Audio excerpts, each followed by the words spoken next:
planner friends. Today I wanted to do a quick comparison video for you guys, kind of showing you the differences between my VDS in the Touch Me to Back leather and this new to me Gillio Appunto B6 size in the undyed leather.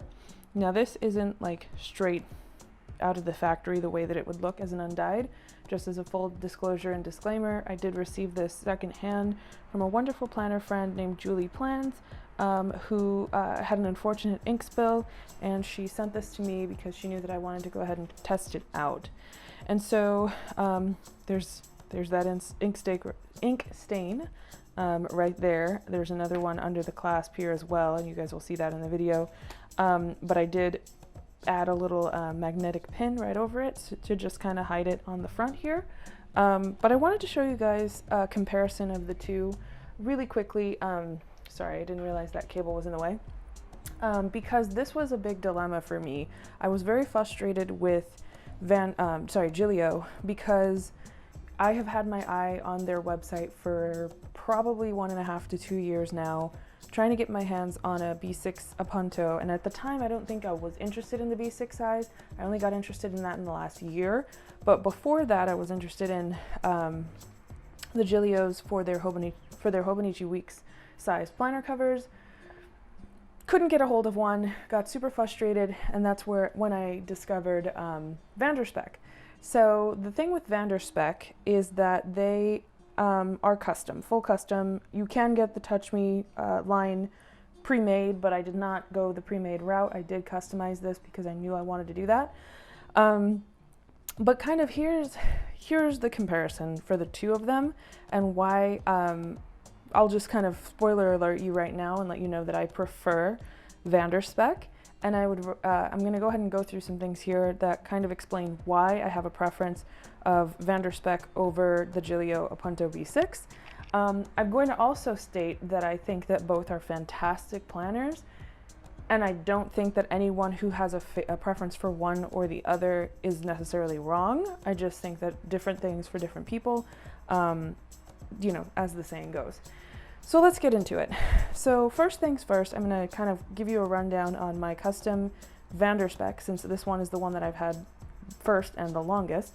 And then I'll go into this guy, which I just got today, and kind of comparing how I configured the two of them and why I liked one over the other. And we'll explain that. So this is the B6 size custom VDS Touch Me to Back leather. And this is the Codex style. So first thing first, I will kind of just show you guys, I'm gonna set this one aside, kind of my layout that I've got going on here. And I did have more things in here, but I took them out as I was messing with putting things in the Gillio. And I will show you kind of just what pocket configuration I got, and we'll go through all of that. So on this side, I did not choose to modify anything. This is the standard Codex. You get the, I don't know if you would call this 1/4 way pocket, a full slip side pocket here. But on this side, I did modify this. So this is not the standard B6 Codex configuration that you would get if you ordered just the standard. You would get, I believe it's 6 horizontal card slots and 2 long slip pockets back here, which I didn't realize there was a second one when I saw it on the website. I'll insert a clip here of that if you are interested in seeing that. But I did this because I knew that I would only want 2 kind of card side pockets, because I don't intend on using this for a wallet. So having 6 vertical card slots seemed like a waste to me. So what I did here is I just went ahead and I put in a picture from my wedding. And I was testing this out last night, making a task card. So this is not what the final is going to end up looking like, but these are the page flags that I had on hand, and I just wanted to test it out and see how I liked that idea. So that's just a tester. What I find to be a waste with this configuration as I chose, and again, this is the configuration that's intended for the A5 sized Codex, and maybe it would make more sense on that size, and the reason being is because this whole card, the entire length, goes all the way down. So you're getting quite a lot. Like, I'm just going to pull this out here so you can see. Yeah, so it goes all the way to the bottom here, that pocket, and I don't have a single reason for that. I don't know one person who would have anything that long to put in there, so that's why I do kind of have a card that's sticking up a little bit up at the top here just to keep that deco, but otherwise it's kind of a waste. The same thing with the second one. It does go all the way, like my fingers can't even reach the bottom, so it does go all the way down from here to here, and again, for what? I don't really have a reason for that. So I do think that if I were to redo this custom, I would not do the A5. As much as I like these two verticals, I don't like these two longer ones. And I would have rather have had that second long slide pocket here. I did add a second pen loop, and here's my thought on that. I love being able to have the option to add a second pen loop. I thought I would really get a kick out of that and enjoy using it because, as you can see, I do like to keep a tombow on one side, and generally I will have a fountain pen on the other. And so I'm just going to quickly pull this one out. I did have, you know, a fountain pen on this side, a tombow on this side, but sometimes I'm not always using the fountain pen that's in there for the week, because generally I alternate over the week, but sometimes I'll, you know, switch out for another fountain pen and a pen will be here. And because I'm left-handed, that is in the way for me and I can't write with a pen being here. So I don't think that I would do a second pen loop. I think I would keep just the one and extend this one. Both of these were extended, by the way. I think this one only by a little bit, like 1.5 millimeters. And this one was extended to 14.5 millimeters. I don't remember the exact measurement on that one, but it's 14.5 on this one. And that I did based on my larger, or my largest fountain pen, which I think at the time was, I don't have it in here. Yeah, I don't have it in here, but it's my TWSBI Echo. And my TWSBI Echo is not so fat that it doesn't fit in here. Like it's a little loose in here. So I would do a little less next time. I probably would do a 13.5 millimeter extension on this one.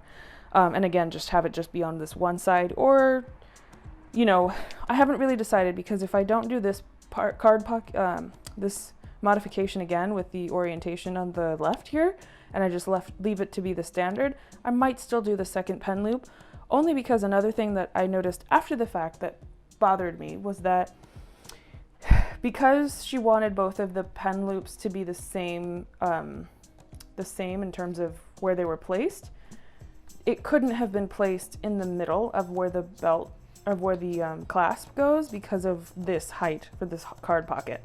So I didn't realize that she would raise it up, which that's totally fine. That was the right call on her choice. I mean, on her end, I think it would have been weird if she had done it where it was supposed to be. But because I now know that, again, that's why I think I'm going to go with the standard here.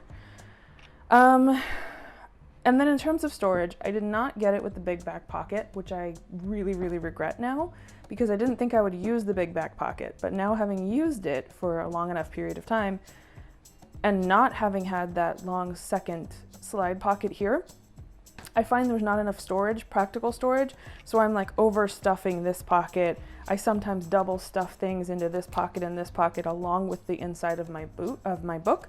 So I don't think I would do that again.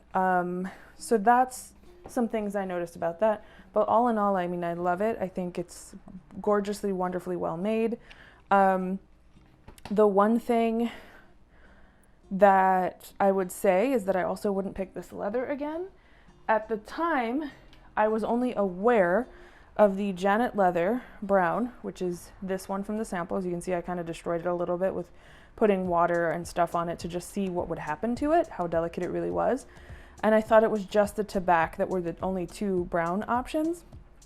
And then in my most recent sample, I found out they actually have this wonderfully soft Kuoyo leather, brown leather. And I think that's the perfect marriage between the softness of the Janet leather with the durability of the tobacco leather. So I do think that if that's what you're looking for, soft but durable, go with the Kuoyo. It's number 6208 on the website there. I just think it's a really, really nice choice. So in any case, moving along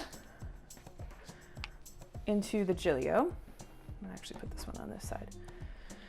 On the Gillio, there's a couple things right off the bat that I don't like about it. First of all is the round corners. I have always been pro round corner and against the square corner. It's not my cup of tea. I do realize that that is something that people will pay extra for from VanderSpec, is to have the edges squared off. I don't like that, so I do prefer this.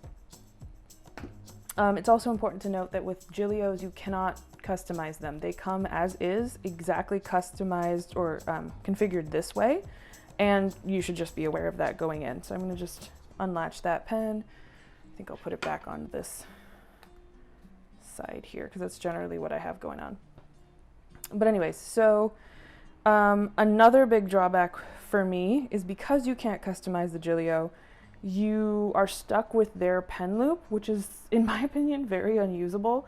I don't really understand what the purpose is of that pen loop if it's going to be so small. I mean, just look at how small it is. I think probably this is my thinnest pen.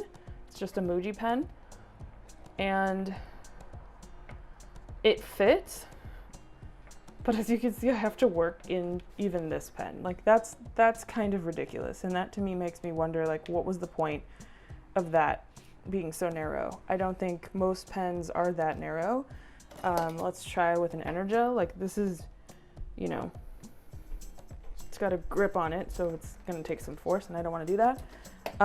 But this is my matte vanishing point, and it does slide in, but with it takes some suffering to get it in there, and I just feel like it shouldn't be that hard to get a pen in a loop there. So that's a huge drawback for me. And again, here it is with the card slots.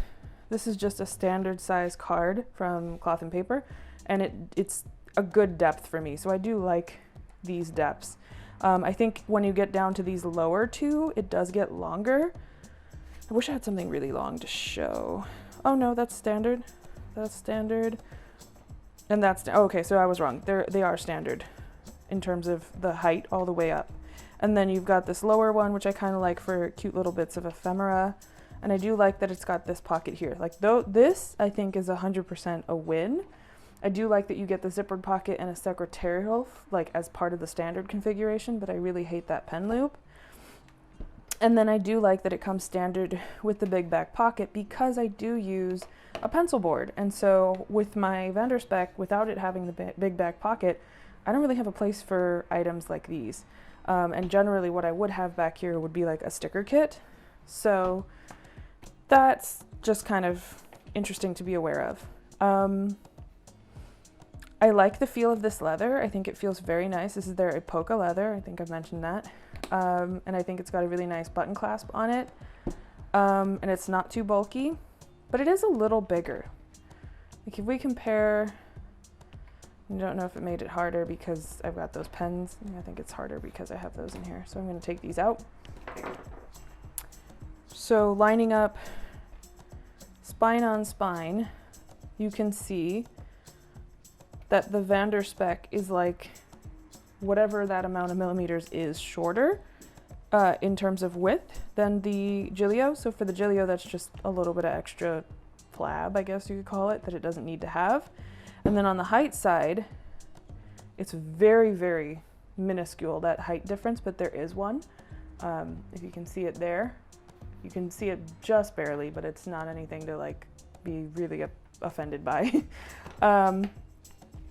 For people who use lots of side tabs, I can see that extra width on the Gillio being a good thing, because then your book's not going to be poking out with all the tabs on the side. But I do top tabs because I've just gotten used to not having that extra space, and I don't want my tabs running into my pens because I have 2 pen loops on my VanderSpec. So for me, maybe I would use that, but again, I mean, even if you did have a pen here, you're still going to run into your tabs about halfway through your book. So that's something to be aware of. Yeah, so all in all, like, I just don't like the squared edges. I don't like the fixed size of the pen loop. That's a huge drawback for me. But otherwise, the Gillio is a really, really nice planner cover. I can totally understand why people would wait for it, but for me, I would just rather have the ability to say, I want it exactly laid out this way. I want my pen loops to fit my pens that I already own, and not having to go search for a pen that will fit the planner cover. That's like the big things for me. So anyways, I hope you guys enjoyed this and that this was helpful if you are in the market for a new planner cover. If you have any questions, shoot me a message or send me a comment, and I will try to answer your questions to the best I can.